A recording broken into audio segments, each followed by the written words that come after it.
ইয়ো কি খবর সবার, welcome to just by explanation. এই চ্যানেলে আমি তোমাদের সাথে বিভিন্ন এনিমি নিয়ে কথা বলতে চলেছি, আর এটা আমাদের ইউটিউব চ্যানেলে আমাদের ফার্স্ট ভিডিও হতে চলেছে। আমি চেষ্টা করবো যতটা সম্ভব নতুন কিছু শেখাতে।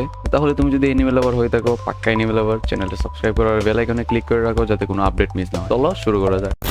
এপিসোডের শুরুতেই আমরা দেখি 3 বছরের একটা পুরনো সিন দেখানো হয়, যেখানে কিছু হান্টার অনেক জায়ান্ট পিঁপড়াদের সাথে লড়াই করছে। অনেকে আহত হয়, আবার অনেকে ভালো ফাইট দেয়। এখানে একটা ক্যারেক্টার আছে বাইক ইনহু নাকি বিক হুনু জানি না, আমার এইগুলো নামগুলো উচ্চারণ করতে অনেক প্রবলেম হয়, যে অনেক ভালো ফাইট করে। এবং আরেকটা ক্যারেক্টার আছে চই জং ইন, যা একজন গিল্ড মাস্টার। এই ক্যারেক্টারগুলো মনে রাখবে কারণ ফিউচারে ওদের অনেক রোল আছে। তারপরে বলা হয় অনেক বছর পূর্বে এই ওয়ার্ল্ডের সাথে একটা অন্য ডাইমেনশন কানেক্ট হয়ে যায় এবং আজব মনস্টার দেখা যাওয়া যায়। তার সাথে হান্টাররা কিভাবে তৈরি হয় তাও বলা হয়। তারপর সিন কাট হয়ে যায় এবং 3 বছর পর বর্তমান সময়ে নিয়ে আসে এবং কিম নামের একজন ব্যক্তিকে দেখানো হয়। তারপরে আমাদের মেইন ক্যারেক্টার সাং জিন উ এর এন্ট্রি হয় এবং এখানে থাকা লোকজন তাকে নিয়ে মজা করতে শুরু করে। সাং জিন উ, যাকে সবাই ডাকে the weakest Hunter of all mankind, মানে সবচেয়ে দুর্বল হান্টার বোঝানো হয়েছে তাকে। সাং জিন উ এর র্যাঙ্ক হলো ই র্যাঙ্ক এবং এখানে কয়েকটা র্যাঙ্ক আছে এবং এই র্যাঙ্কগুলোর মধ্যে ই র্যাঙ্ক সবচেয়ে নিচের। কিন্তু ও থামে না, কারণ ওর পিছনে আছে ওর পরিবার, মা কোমায় আছে এবং ছোট বোন জিন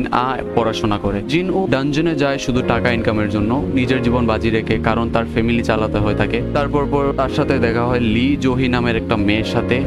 সে তার সাথে ঘটা সবকিছু খুলে বলে, সে কিভাবে লাস্ট মিশনে আহত হয়েছিল এই ঘটনাও খুলে বলে। দিন কাট হয়, জিনু আর তার দল ঢুকে পড়ে এক অদ্ভুত ডানজনে। প্রথমে মনে হয় সবকিছু ঠিকঠাক যাচ্ছে, তারা একের পর এক পাথর দানব আর ছোট ছোট দানব শেষ করতে থাকে। কিন্তু হঠাৎই তারা খুঁজ পায় একটা হিডেন গেটের। প্রথমে তারা যেতে চায় না, পরে ভাবে সেখানে গেলে হয়তো অনেক মূল্যবান কিছু পাবে। কিন্তু এখানে যে মিশনের লিড করছিল ও যেতে মানা করে। তারপরে সবাই যেহেতু রাজি হচ্ছিল, তো এখানে বোট নেওয়ার প্ল্যান করে ওরা এবং বোট করছিল। তখনই সিনটা কাট হয়ে যায় এবং আমাদের জিন উ এর ছোট বোনের স্কুলের একটা মেয়েকে দেখানো হয়, যেখানে একটা চোর ধরে একটা মহিলাকে সাহায্য করছিল।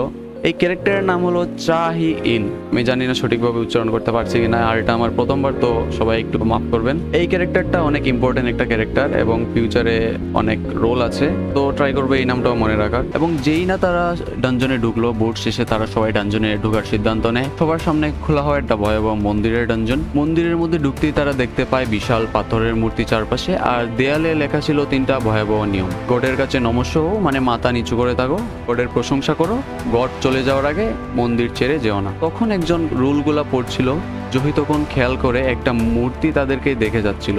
তখনই দরজাটি বন্ধ হয়ে যায়। তখন একজন হান্টার বেরিয়ে যেতে চায়, আর তখনই ওই মূর্তিটা তাকে 2 টুকরো করে দেয়। তখন তারা সবাই ভয় পেয়ে যায়।